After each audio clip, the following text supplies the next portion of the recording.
Today I'm making an old-fashioned roast beef with gravy done in the cast iron skillet, just like my Oma used to do. We're gonna serve it with some simple fingerling potatoes cooked on the stove top with a little rosemary. And to round out the meal, I'm making Ian's favorite carrot and arugula salad because it's flavored with harissa, which is that North African spice paste. And the salad's finished with some pistachios, some apricots, a little bit of feta. It's a game changer. Now to get started, we're gonna focus on the roast beef because you have to salt it ahead of time. That salting does a couple things. It makes the meat stay more tender as you cook it, but it also flavors the meat, obviously. So what I have here is a 5-pound spoon roast. That's what we call it growing up. Now a spoon roast is officially a top sirloin roast, and that's from the backside of the cow. It's a lot less expensive, has a hearty, meaty flavor. It's not super well marbled, but there's a little bit of this marbling. That's the fat that runs through. That's important for flavor and to prevent it from drying out.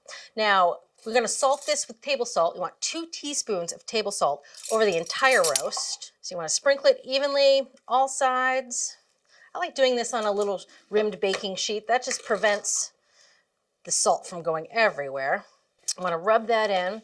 Now, a lot of times these roasts come tied, and that's great. Or if it doesn't come tied or it comes in the elastic netting, which I do not like, you should really tie it yourself. So what I'm going to do is tie it once through the middle. There we go. And tying, you want to start when you tie something, you want to start in the middle and work your way out. That's how you get a nice even roast. And that's the whole point of tying, to make sure that the cut of meat cooks through evenly. I'm also kind of a stickler when it comes to what kind of twine to use. I like the thicker twine like this, not so thick like you could use it for landscaping, but thick enough that it doesn't cut through the meat. Sometimes that twine, it's like dental floss. It just kind of cuts. And notice I made 3 knots on that first go around. That helps hold the twine in place while you tie. Here, I'll show that again. So you go 1, 2, 3. And then when you tighten it, it has enough tension to hold itself taut while you make the next knot.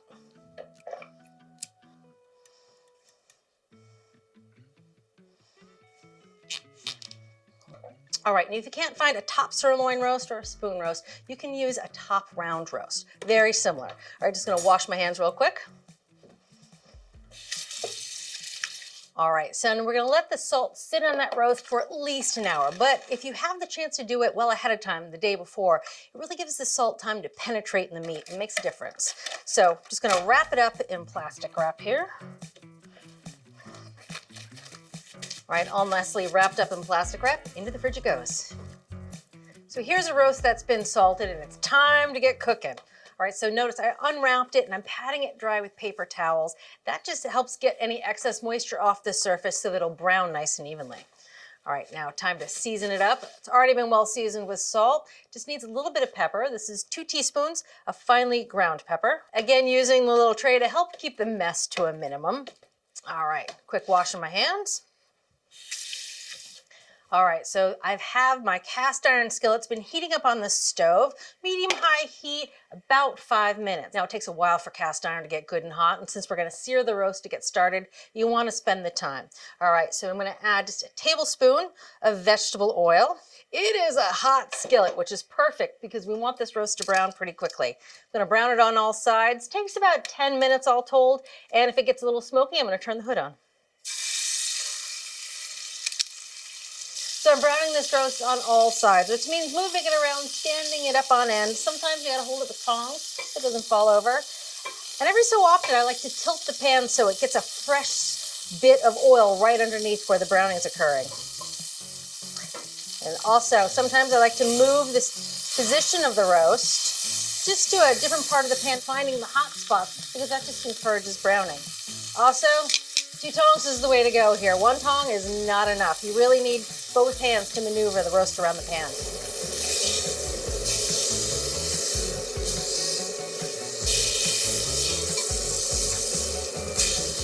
This roast looks beautiful on all sides. Oh, look at that. It's the beauty of a salted roast. It browns up like a dream. All right, time to add a few aromatics to the pan. That'll just help make the gravy. Here I have good old mirepoix, 1 onion, a carrot, a piece of celery cut into big chunks. These are going to be discarded afterwards, so knife fork is not important here. I'm also going to add a little bit of butter. This is 4 tablespoons of butter cut into 4 pieces. That just makes the gravy taste good.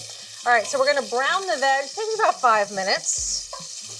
Still on medium heat, and there was a little bit of fat left in the pan after browning the roast. You want about 2 tablespoons of fat left. If there's more in the pan, you want to pour that off, because then your gravy will be greasy. So I'm just going to brown up the veg. It takes about 5 minutes or so. Develop some good flavor that'll translate into good gravy.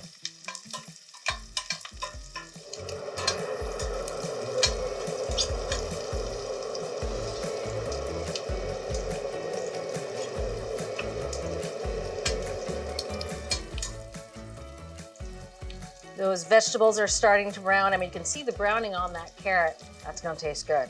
All right, a little bit of flour, 1/3 cup of all-purpose flour. That helps thicken the gravy. And a little bit of tomato paste, just about a teaspoon. And you want the tomato paste and the flour to cook out just a little bit, about a minute or two. Again, browning the flour and browning the tomato paste just deepens their flavor. All right, that's looking pretty good. And I have to admit, the first time I made this, I worried that the pan looked a little dry and I worried that it would burn or scorch in the oven, but it doesn't happen. Primarily because we're using a very low oven temperature, just 225 degrees. And that is the other key to making a beef roast like this that can be on the tough side, good and tender. Cook it low and slow. So I'm gonna scrape all these vegetables right into the middle of the pan. I'm gonna make it sort of a raft, and we're gonna put the roast right on top. And then this goes right into that low 225-degree oven, anywhere from 1.5 to 2 hours. So this is more of a Sunday roast. You're looking for an internal temperature between 120 and 125. All right, so while that roast finishes up in the oven and it's time to work on the side dishes, we're gonna make fingerling potatoes in Syracuse style, coated in salt, and a wonderful carrot salad with harissa and arugula. So to get started, let's focus on the potatoes. Now today, I'm making a Syracuse style of potato. Now Syracuse, New York, upstate New York. I'm from the town next over, Rochester. Syracuse known for Syracuse University, go Orangemen, and also salt. Now there are tons of salt mines around Syracuse, so you find a lot of salt-focused foods, including salt potatoes like I'm making today. And the salt does two things. It flavors the potatoes, but it also makes them really fluffy inside. So here's how you make them. You have 2 pounds, and these are fingerlings I'm using today. I also have 2 sprigs of rosemary. So we're gonna start the potatoes in cold water. And here I have 4 cups of water in a 12-inch skillet. So in comes the salt. We're gonna use a teaspoon of table salt. And add that to the water. You want to whisk it in, make sure it's nice and dissolved. Again, this is off the heat. And in go the potatoes and the 2 sprigs of rosemary. We're going to bring it to a boil over high heat, and then we'll cover it, reduce the heat down to medium-low, and let them cook for about 15 minutes under the cover. Now, when making this dish, I love using a straight-sided skillet or a sauteuse because the straight sides just help contain some of the mess. But you could also use a regular, traditional, or slope-sided skillet, also known as a sautoir. All right, I'm done with the French words now. Oh, it looks like those potatoes are boiling. That is perfect. So I'm just going to turn the heat down to medium-low, put the lid on, let these go for 15 minutes.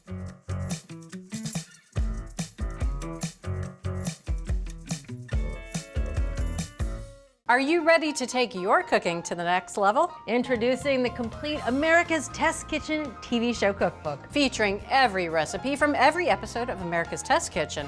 That's thousands of recipes. That texture is unbelievable. Reviews, gadgets you didn't know you needed, and tips. Yes, there's some terrible choices, but there are also some amazing choices. We've spilled all of our secrets and included our insider notes alongside each recipe. Plus, there's a handy shopping guide, so you know exactly what to grab when you're at the store. And of course, it makes an excellent gift. Get your copy today at americastestkitchen.com. You can make harissa either in the microwave or on the stovetop. I like doing it on the stovetop. So this is 6 tablespoons of olive oil. You want to put it in a small pot or a bowl if you're doing the microwave. And now it's all about the spices, and we're gonna bloom the spices in the olive oil. And for spices, we have paprika. That's 2 tablespoons of paprika. You have Aleppo pepper. This is a tablespoon of Aleppo pepper, and Aleppo is the key flavor here. It's raisiny, it's fruity, almost tastes like sun-dried tomatoes. Then we have some cumin and some coriander. That's a tablespoon of coriander and a teaspoon of cumin, some caraway seeds, just 3/4 of a teaspoon, a little bit of salt, 1/2 teaspoon, and a whopping 6 cloves of minced garlic. And it's because of the garlic that this has a relatively short shelf life, just a couple days in the fridge, because that garlic can go bad after a while. So raw garlic right in the pot. If you're doing this in the microwave, you would just put this in the microwave about a minute until it smelled fragrant. On the stovetop, same thing, just until it smells fragrant, medium heat, about a minute.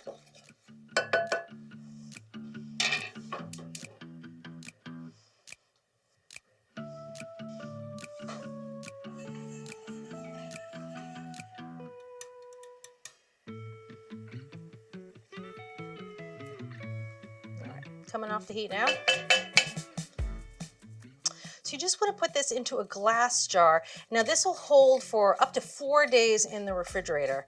And believe you me, when you make a batch of this, you're going to find yourself adding it to everything, especially good on eggs.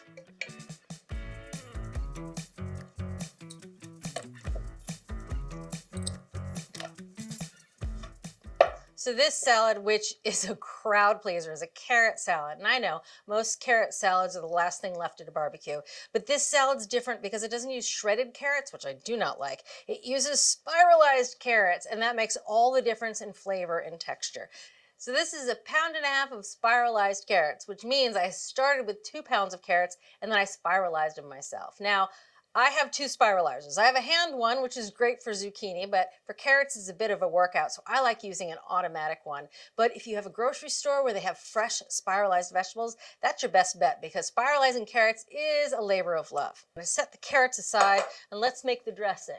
And I'm using a humorously large bowl for this. That's because I notoriously make a mess when I'm making salad. What I'm gonna do is I'm gonna make the dressing in the bowl, then toss everything, and then put it on a platter to serve. So to make this Harissa dressing, which is delicious on all sorts of salads, we're gonna start with 1/4 cup or 4 tablespoons of the Harissa, and this is that homemade Harissa. Let's measure out 4 tablespoons. The garlic and the spices in that Harissa just smell incredible. To then I'm going to add 1/4 cup fresh lemon juice, 2 tablespoons of water. That water just helps loosen up the Harissa. 4 teaspoons of honey. 1, 2. I'm a little loose with the honey. And remember, the olive oil is already in the Harissa, so we don't need to add any extra. Just want to whisk to dissolve that honey. Last but not least, a little bit of salt and pepper, 1/4 teaspoon of each.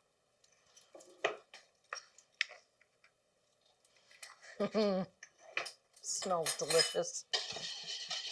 Now, before we make the salad, I'm going to take out a tablespoon of the dressing. I'm just going to drizzle that over the top.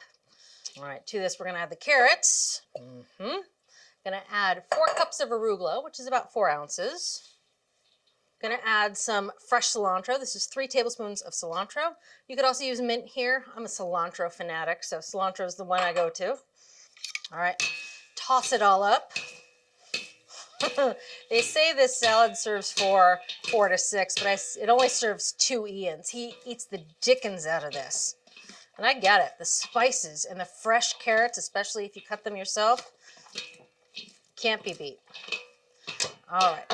Onto a nice big platter it goes.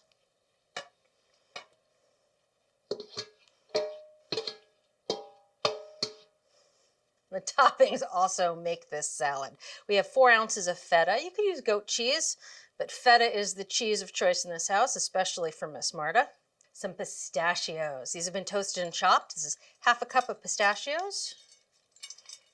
Seems like a lot of pistachios, but man, do they taste good in here.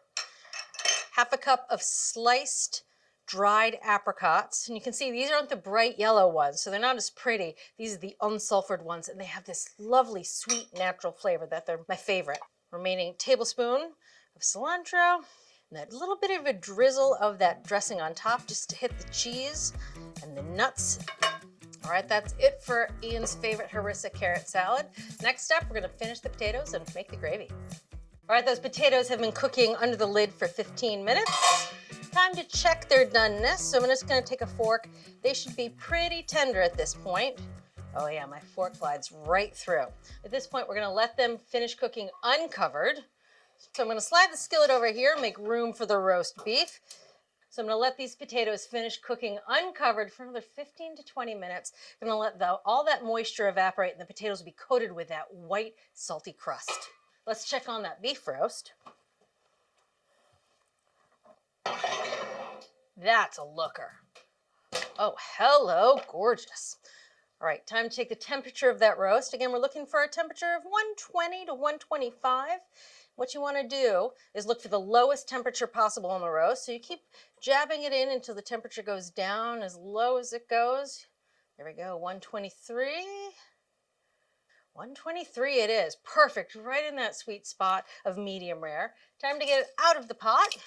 Now we're going to transfer this to a glass dish, which I have to say is a novel thing. Usually you put it on a carving board, but the dish just makes it really easy to catch any of the juices that come out of the roast as it rests, so you can put it back in the gravy. All right, roast in the pan, cover with foil to trap some heat. Now I'm going to take what's left in the skillet, all these vegetables and all that fond. We're going to put it over medium heat. We're going to start to brown up those vegetables, and that'll be the base for the gravy. This takes about 5 minutes.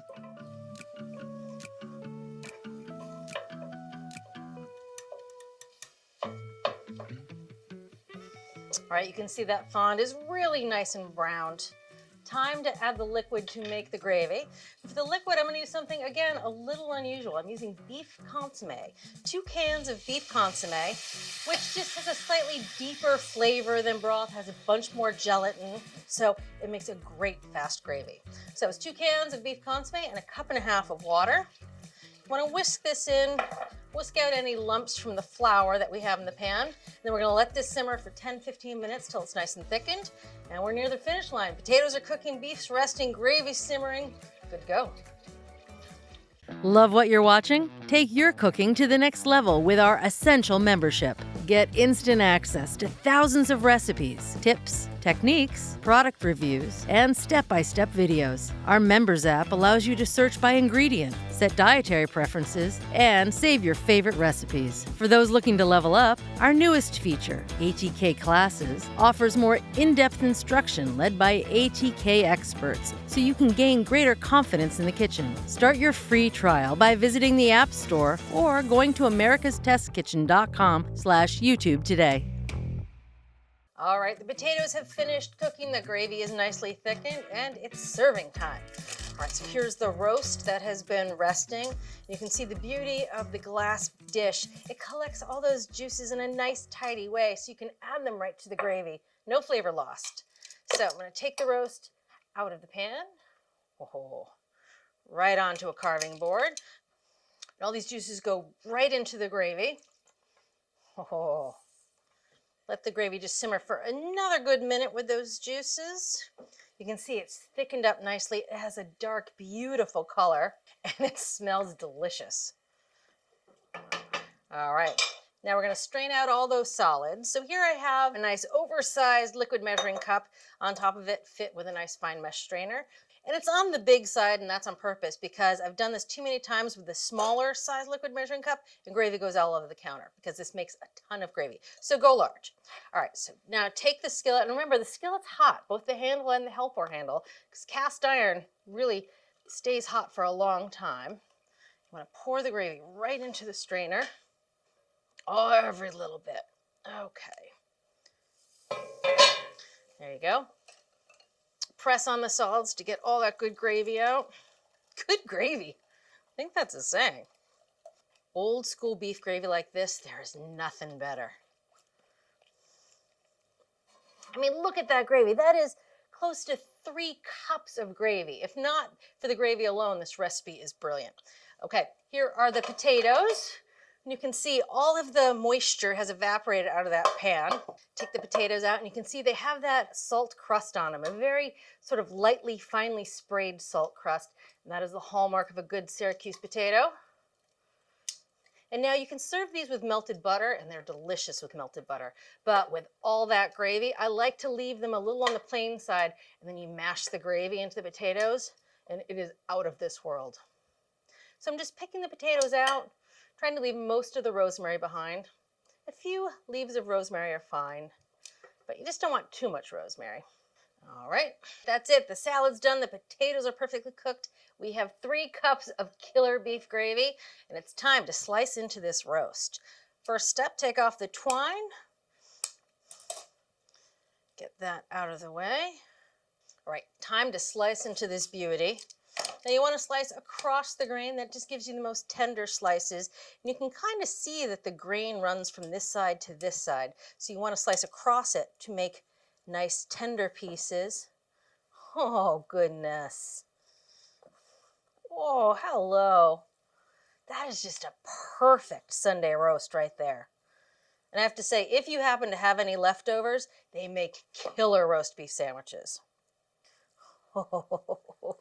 You can see that nice slow and even heat of the 225-degree oven made it nice and rosy throughout.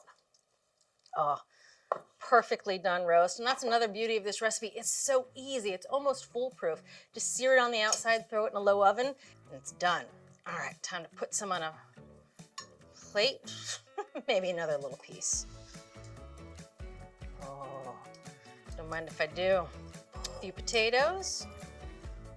I like putting the potatoes right next to the meat so they both get some gravy. Last but not least, a little bit of salad. A little gravy on the meat. Now, if you were serving a nice dinner with company, you might want to put this in a gravy boat, but when I make this and it's just me, Marta, and Ian, it stays in the Pyrex. Oh, goodness. That's a Sunday meal right there.